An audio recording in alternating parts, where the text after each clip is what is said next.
A very good evening to all our viewers. Thank you for joining us tonight on the Evening Review. My name is Toiwan Jebela, your host.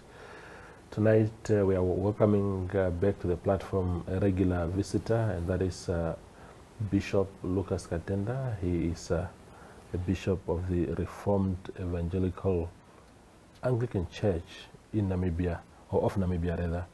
And we want to hear what his church's position is on the current debate in the country around homosexuality, same-sex marriages.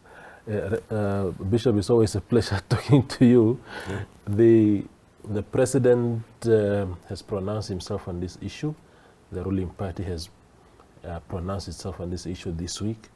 The Prime Minister, on behalf of government, has pronounced the government's position on this issue, and so is the Attorney General. The Lutheran Church, the retired bishops, have also said their word on that. It's your church's voice that I don't seem to have heard on this matter. Thank you very much for inviting me. Yeah. Our church's voice has been there already. Yeah. And I don't think we needed to be reactive on that one because we have been active already. Mm-hmm. Being an Anglican myself, remember I just returned from the conference in Kigali in April that was organized by the Anglicans who are opposed to either legalization or blessing or even ordination. Of people in same-sex relationships, or anybody who think it is all right. So the position is very clear there, that marriage remains between one man and one woman in a lifelong exclusive relationship. Yeah, yeah. Anything outside that cannot be accepted. Even a divorce itself is also ruled out, although it happens in some cases. So that voice is already there. It's documented, it's a policy guideline, and governments can do what they want, but the voice of the church will remain as it is. But I think the point here you are asking me is the question of the High Court judgment. Yes. The High Court, Supreme Court judgment. I responded to some people who called me that I think they have put the cart before the horse. Because at the moment in our domestic laws, we do not have anything to help us deal with that judgment. Even if you tell the Ministry of Home Affairs it must register, or it must register where? Because even here, even the forms, they are appendixes to the enacted law. So what is the ministry going to do in this matter? Because we do not have any instrument whatsoever. And also I think it violates the constitutional obligation because our constitution is clear in Article 14 that marriage is between one man and one woman. I don't think there is any other explanation around that. I just believe it is one man, one woman. Yeah. Some people will try to say many things or maybe try to explain that, but in my view and in my opinion, marriage constitutionally, culturally, religiously in Namibia is reserved for heterosexuality. You can talk about human rights, that's another thing, because human rights and fundamental freedoms and rights, they are enshrined in the Constitution.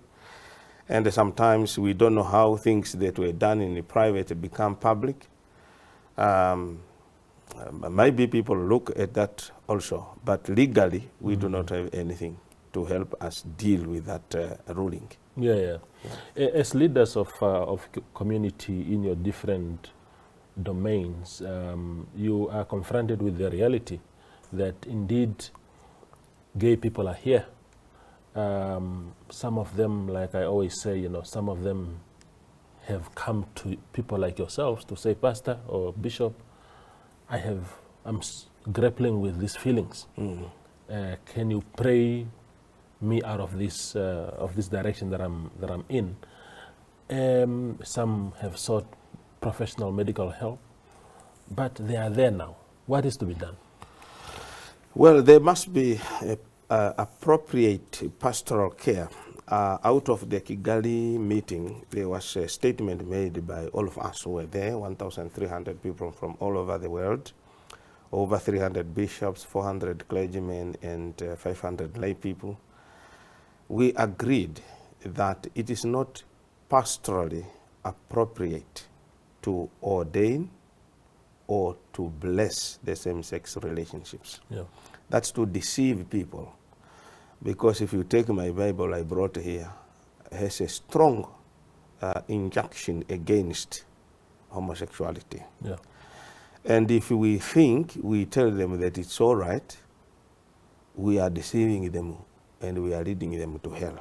Mm. The question is now, what must we do? We must provide appropriate pastoral care, which is to remain single for those who are unable to marry heterosexually, because homosexuality is ruled out. The only option is to remain single, and the church must be then there to walk with these people in their struggle. And the church has also discouraged us from using the word gays, lesbians, what. We say Christians who are struggling with same-sex attraction. So that we do not create a category of race or a category of people, or as they have done in USA. They think we are discriminating against people because we have done so to blacks or to whatever. Yeah. This is not a race. This is a social issue. It's a sexual issue that must be addressed in its own context. And the issues that we are facing at the moment, I think we are not speaking the same language in this whole same-sex story.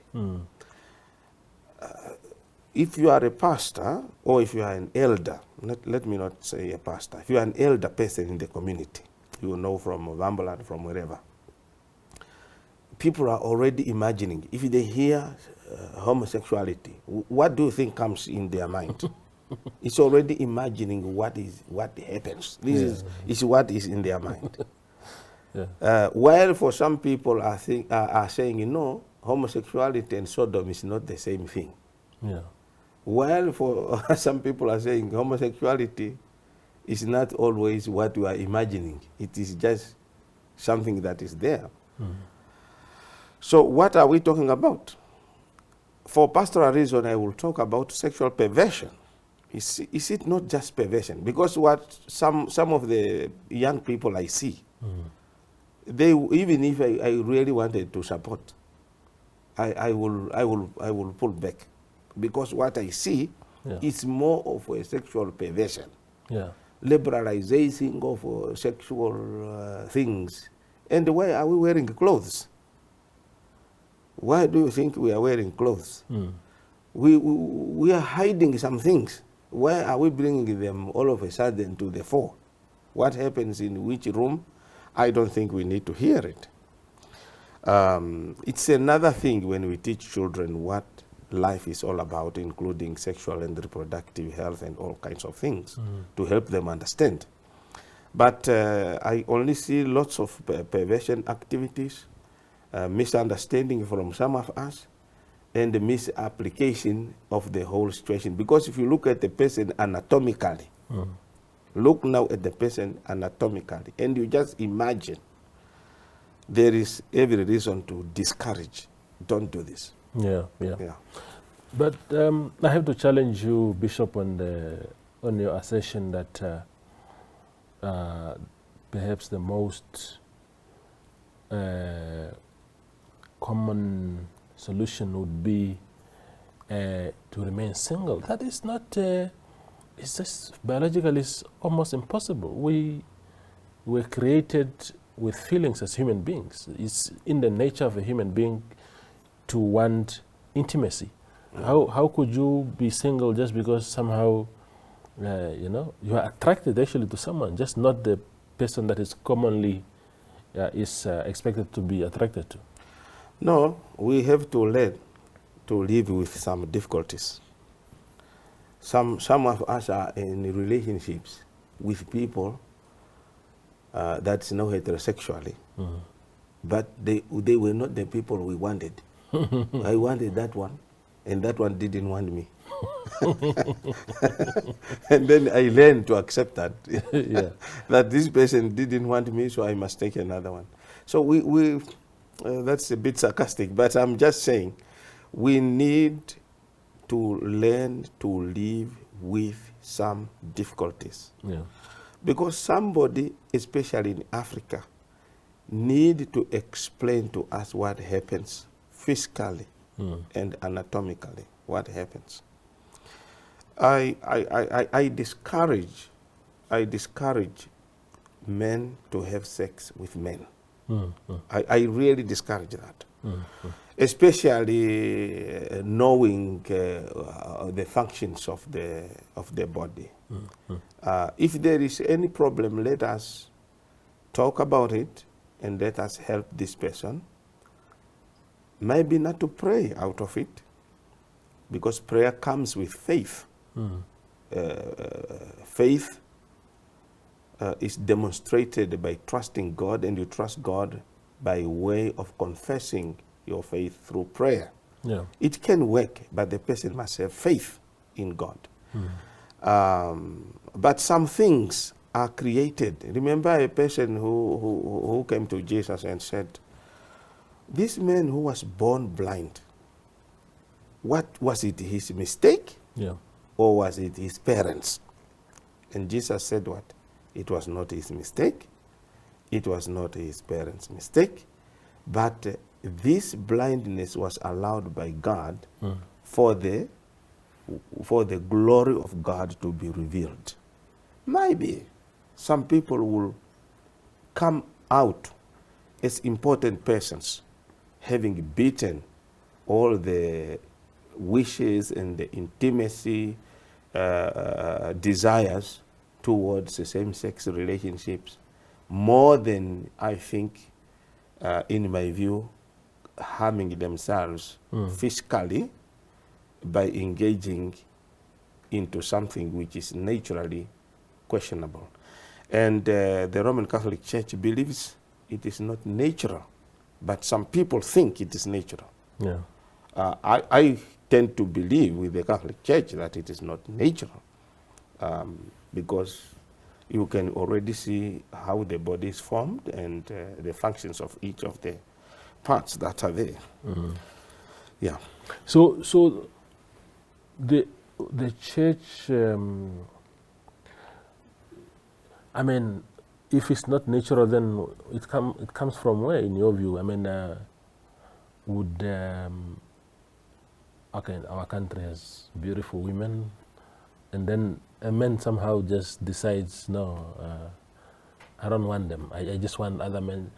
If it's not natural, then it's what? Well, what would lead anyone into that? Yeah, again, stating natural will ignite a lot of debate again. Yeah. But here I am saying, what do you think is the function of this part on my body? Yeah. That's the question I'm talking about. Yeah. Naturally, my eyes are to see, and my ears are to hear. You can go on and on and on. Yeah, yeah. If then my eyes are damaged, whether by birth, that is natural, that's how I was born. Oh, can you see? That's why I say you can debate about what is natural and what is not natural. So it is natural that I was born blind. But it's unnatural that people must be blind. Yeah. People at least must see. So corruption of nature, I go to my Bible, since the fall, everything happens in chapter 3. Everything that happens after chapter 3 of the book of Genesis is a symbol of a fallen nature, fallen humanity. We continue to suffer. If you read chapter 1 and chapter 2 of Genesis, everything is just fine. Yeah. Then from chapter 3 to the end of the Bible, It's a struggle because people have gone against the will of God. This is what we believe, but that is just for Christians. There are people who don't believe and don't buy into that narrative. But that's for me, at least. And for Christians, this is what I would advise them and advise their children to take this route. So it is a corruption of nature. It's not only in sexuality, it is in the brain. Some people get mental illness. What do you think? Is that natural? Maybe they were born like that. Some people suffer from epilepsy. Some people suffer from that and that and that. From my nursing perspective, children are born with ambiguous genitals. They are born with a small head. We call that microcephaly, or big head, hydrocephaly, and all other problems. We just classify them as pediatric problems. Some of them, they follow them into adulthood. Some of them change in between there. So it is not an easy thing if you have a person who is struggling. It's not an easy thing. But there are people who have, do you know there are people who have come out of same-sex issues and they choose another life? Let's discuss that very important point after the break.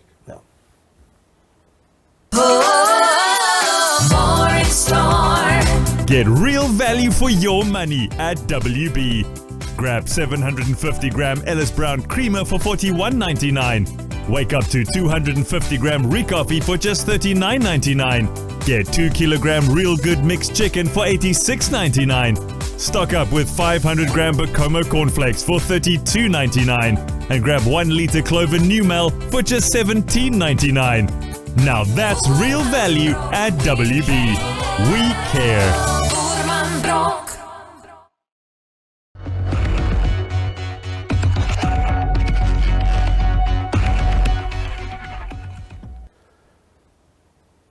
We continue with Bishop Katenda. You were making a very good point about people who have come out of these situations. Part of the meeting we had in Kigali is the question of condemnation. Shall we condemn people? And guidance was given that the condemnation is not the solution either to the problem. Counseling, appropriate pastoral care must be applied. And where these were applied in some contexts and countries and communities, there are some, and I say some, people who were actively involved in same-sex relationships, yet they didn't want to participate, so they were guided out of this situation. But I'm also hearing in some countries like England and so on, they do not even want to hear the talk about conversion therapies or whatever it is. I don't care it must be called what therapy. For me, it is just a question of what is appropriate for a person who comes and say, I don't want to be in this thing. So what must I do? I must help this person how to remain single, difficult though it is. Because no life is easy. Even marriages, my friend, they are not easy. There are people who are in marriage, heterosexual marriage, who want to come out. Because the situation is tough there. And I don't know who told people that if they marry, life will be easy. I don't know who told them that. I hear you. So, you see, Bishop, the irony for me is when religious leaders like yourself speak like this, yet the church itself is teeming with pastors and preachers who are actually embroiled in scandals like this, homosexual, same-sex scandals. The Catholic Church, you know very well, the altar boys scandals there. But even here at home, we are reading newspapers about these things happening in our own country. I mean, where do we then draw the line? Because these are the people who are preaching exactly like you, but they go behind the sin and do these things. One of the most difficult things on earth, and that is what we are all struggling with, is to read another person's heart. Yeah. You can only read what they say and what they write. Yeah. And it might be what they do.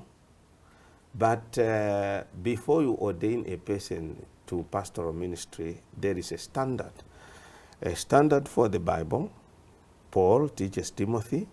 These are the qualifications for a person who wants to be an elder in the church. Make sure they have adhered to this. Sometimes you have what we call discernment committee or selection conference, whatever, where young people comes in and you ask questions. Why do you want to be a preacher and so on? They will tell you fantastic, beautiful stories, how they have seen God in their dream, how they saw themselves wearing the preaching gown, that black gown, or wearing something white, and all nice stories. And you send them to seminary, you send them to Bible college, or you institute a local training for them, only to learn later that somewhere, somehow, somebody was lying. And this is the problem the church is facing. I don't think the church is just pulling people, come. They are still using the standard rule of Paul to Timothy, how to test a person if he's sufficient for ministry. But some people lie. And again, the Constitution tells us about right to privacy. These things, you only hear them when people get angry, like the young boy who was angry and so on, maybe didn't get money or something like that. But had it not been the case, how would you know that this was the case as a church leader? You wouldn't know because of the privacy. And everyone is entitled to privacy. And I encourage my people that take care of what you do in the privacy, because personally I will not be interested to know anything that you have done in private. I will be interested for you to take care of your own private, because I have also my own privacy. So it's a hard topic, and unfortunately some of our ministers are doing that, and when they are exposed like that, the church will always take a step for rehabilitation. First of all, they suspend, they dismiss, but the person is not entirely thrown away, because if he dies today, you will still need to bury the body. Still a member of the church, because excommunication doesn't really work nowadays. Yeah. The fact that and I'm being a conspiracy theorist here. These pastoral trainings are very, your career is a very soft, in a way, career. You know, it's a career of kindness. It's a career of mostly people with kind hearts and very humble personalities. Do you think that, and some people would associate that kind of character also to gay people in particular? They will say, yeah, it's a man who's a soft man, who's like that. He doesn't have this combative personality. Is there any link at all between that sexual orientation and people choosing to go into these soft careers? No. We must follow only the standard and the guidance of the Bible. I send you, Jesus said, I send you like sheep among the wolves. So be innocent as doves, be wise as serpents. And this is where people make mistakes. They do not know when should I use a harsh language, and they will always reprimand. Oh, you can't say that, you are a pastor. And when should I exhibit the parental care, the pastoral care, kindness, mercy, and grace towards even the critics. But there are times when you have to take a serious action against either sin or against a particular behavior that is manifesting. And if it's not rebuked, it will grow into something else. Some of our pastors have got no maybe guts to balance what Martin Luther said, tough-minded, tender-hearted. So you don't become too soft to the detriment of rebuking, because the Bible has told us in the book of Timothy again that the scripture is sufficient to train, to teach, even to rebuke, and even to correct. You just need to know when is it appropriate to rebuke, when is it appropriate to correct a person. Some of our ministers think that we must all be soft, we must say nothing, and this is what the church is doing now. By accepting same-sex marriages and blessings and ordinations, they do this because they think God loves all people and so on, misrepresenting God is not just love. God has many attributes. He loves people, he is righteous, he is just, he hates sin, and he punishes sin. So you need to present God as a package. You don't just pick love. Remember that Jesus also has whipped people in the temple. When they were selling things in the temple, he said, no, this is the house of prayer. It's not the house of... It's not a matala. Yeah, it's not a matala. And you know what they were selling in your matala? They sell anything. Yeah. But this is the temple. You know, a desperate people can do anything, you see.